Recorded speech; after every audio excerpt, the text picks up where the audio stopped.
ኢትዮጵያን እየታደጋት የሚገኝ ሚስጥራዊ ደን።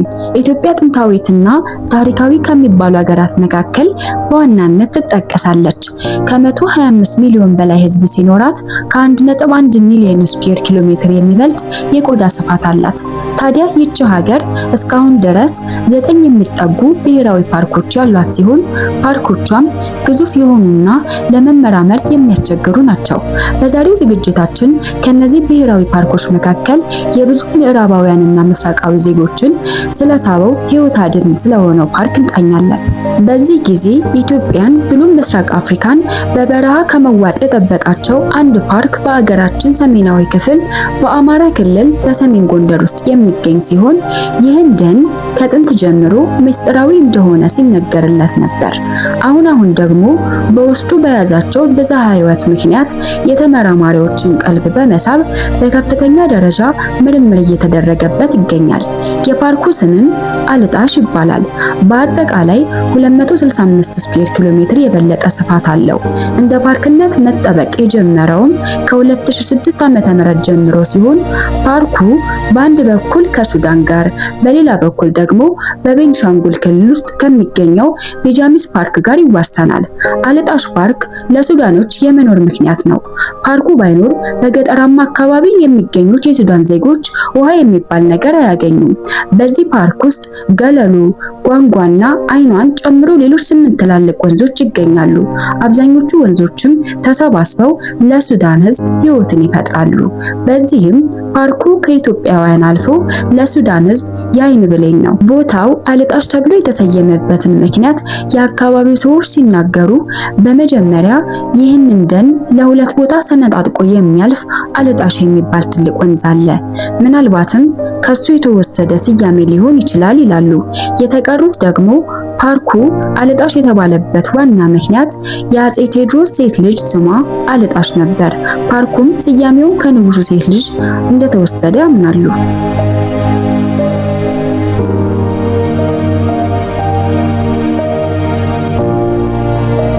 ፓርክ ግዙፍ በሆኑ ዛፎች የተሞላ ሲሆን በውስጡም ከ32 አይነት በላይ አጥቢ እንስሳትን፣ 17 አይነት የአሳ ዝርያዎችን፣ ከ700 የሚበልጡ የአዕዋፋት ዝርያዎች እንዲሁም ከ130 በላይ የእጽዋት ዛፎችን ይዟል። ይህ መረጃ የተሰበሰበውም መጠናት ከተቻለው የደኑ ክፍል ሲሆን የተቀረው አሁን ድረስ ሚስጥራዊ ነው። ታዲያ ይህ ደን የተመራማሪዎችን ቀልብ እንዴት ሊስብ ቻለ ካላችሁ ከቅርብ ጊዜ ወዲህ ተመራማሪዎች ብሉም ሌሎች ጋዜጠኞች በዚህ ደን ዙሪያ ብዙ ዘገባዎችንና ምርምሮችን በማውጣት ላይ ናቸው። ታዲያ ጊዜያቸውን ሰውተው እንዲያጠኑ ያስገደዳቸው ዋነኛ ምክንያት ከመጀመሪያው ጠፍቷል የተባለው ባለጥቁር ጋማ አንበሳ በዚህ ፓርክ ውስጥ መገኘቱ ነው። ይህ ባለጥቁር ጋማ አንበሳ በስፋት ከምድረ ገጽ ጠፍቷል ተብሎ ዘገባ ሲሰራለት የነበረ ሲሆን በዚህም አንበሳው በነበረው ልዩ ግርማ ሞገስና የተለየ ገጽታ በርካታው የዓለም ሕዝብ አዝኖ ቆይቷል። ነገር ግን በ2016 ዓመተ ምህረት ለዓለም ሕዝብ ከኢትዮጵያ አንድ ብስራት ተበሰረ። ይህም ጠፍቷል ተብሎ ይፋ የተደረገው ባለጥቁር ጋማ አንበሳ በአልጣሽ ፓርክ ውስጥ መገኘቱ ነው። ይህ ለብዙዎች ደስታ ነበር። የዓለም ሚዲያዎችም ወደ ቦታው ገብተው አንበሳውን በካሜራቸው ለማስቀረት መሯሯጥ ጀመሩ። ከነዚህ ሚዲያዎች ውስጥ ዳግም በብዙዎች የሚታወቁት ናሽናል ጂኦግራፊ እና ቢቢሲ እርዝ ዋነኞቹ ናቸው። እነዚህ ሚዲያዎችም ወደ ኢትዮጵያ ገብተው እውነት መሆኑን አረጋገጡ። ይህ ባለጥቁር ጋማ አንበሳ ለኢትዮጵያውያን ለበርካታ መቶ ዓመታት እንደ ምልክትነት አገልግሏል።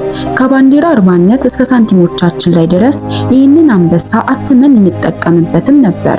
ጠፋ ሲባልም ከሌላው ዓለም ይልቅ ለኢትዮጵያውያን ትልቅ ቅስም ሰባሪ ነገር ነበር። አሁን ግን የኢትዮጵያውያን አርማ ሆነው ይህ አንበሳ በዓለም ላይ ስሙ ጭምር ተቀይሮ የኢትዮጵያዊው ባለጥቁር ጋማ አንበሳ እየተባለ ይጠራል። እስካሁን በዚህ ፓርክ ውስጥ 50 የሚሆኑ ባለጥቁር ጋማ አንበሶች እንደሚኖሩ ተረጋግጧል። እንክብካቤ ካልተደረገላቸው ግን የመጥፋት አደጋ ላይ ያሉ ብርቅዬ አንበሶች ናቸው።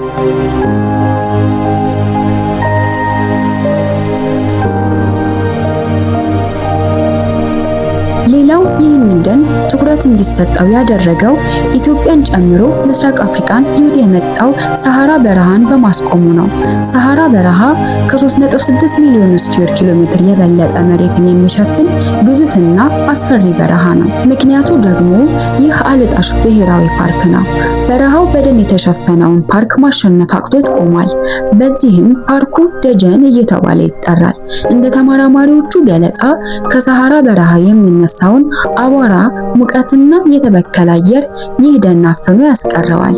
ይህም ደን የሚሰጠው ጥቅም በብር ሲሰላ 1.5 ቢሊዮን ዶላር በዓመት እንደሚገመት ይናገራሉ። ደኑ በዚህ ጊዜ በሰሜን ኢትዮጵያ ላለው የዝናብ መፈጠር ዋና ምክንያት ሲሆን ይህ ደን ከጠፋ ግን በአጭር ጊዜ ውስጥ ሰሃራ በረሃ ኢትዮጵያን ጨምሮ ሌሎች ጎረቤት ሀገራትን ሊውጣቸው እንደሚችል ይታመናል። ሌላው ይህንን ደን ምስጢራዊ ነው ያስባለበት ምክንያት በደን ውስጥ የተገኘው የአውራሪስ ቅሪተ አካል ነው። አውራሪስ ዓለም ላይ በጥቂት ሀገራት ላይ ብቻ የሚገኝ ግዙፍ እንስሳ ሲሆን የአውራሪስ ቀንድ ዓለም ላይ ውድ የተባሉ ጌጣጌጦችና መድኃኒቶች የሚሰራበት በመሆኑ እንስሳቱ በአደን ከበርካታ ሀገራት ላይ እንዲጠፋ አድርጓቸዋል። ኢትዮጵያ በታሪኳ አውራሪስ ኖሯት አያውቅም። በብዙ ምርምር አውራሪስ ኢትዮጵያ ውስጥ እንደሚኖር ማረጋገጥ አልተቻለም። በጎረቤቶቻችን ኬንያና ታንዛኒያ ቢገኝም በአገራችን ግን አውራሪስን አናውቀውም። ታዲያ በቅርቡ ከአልጣሽ ደን ውስጥ የአውራሪስ ቀንድ መገኘት ችሏል። የአካባቢው ማህበረሰብም አውራሪስ በዚህ ደን ውስጥ እንደነበረ ከ40 እና 50 ዓመታት በፊትም አውራሪሶችን ለማደን ይወጡ እንደነበረ ይናገራሉ። ይህም በአፍ ብቻ ሳይሆን በአንድ አዳኝ ግለሰብ ቤት ውስጥ የአውራሪስ ቀንድ ሊገኝ ይችላል። በዚህም ምክንያት አውራሪስ ከበርካታ ዓመታት በፊት በጫካ ውስጥ ይገኝ እንደነበረ እንዲገምቱ አድርጓቸዋል። እሱ ብቻ ሳይሆን አሁንም ድረስ ትንሽ ቁጥር ያላቸው አውራሪሶች በዚህ ደን ውስጥ ሊገኙ እንደሚችሉ ተመራማሪዎች ተስፋቸውን ይገልጻሉ። ከአውራሪሶች ውጭም በዚህ ደን ውስጥ አልፎ አልፎ ዝሆኖች እንደሚታዩ የአካባቢው ማህበረሰብ ይናገራሉ። ፓርኩ 11 ትላልቅ ተራሮችን ጨምሮ ሌሎች በርካታ መልክዓ ምድሮችን በውስጡ የያዘ ሲሆን በዚህም ለመመራመር በእጅጉ አስቸጋሪ እንዲሆን ያደረገው ሲሆን በአልጣሽ ደን ውስጥ አጼ በካፋን ጨምሮ በቦታው ላይ ብዙ የኢትዮጵያ ነገስታት ስለተንቀሳቀሱበት ምናልባትም የተደበቀ ብዙ ምስጢር ሊኖረው እንደሚችል ይገመታል። ቢሆንም ግን በቂ ጥናት ያልተደረገበት ምስጢራዊ ደን እንደሆነ ቀጥሏል።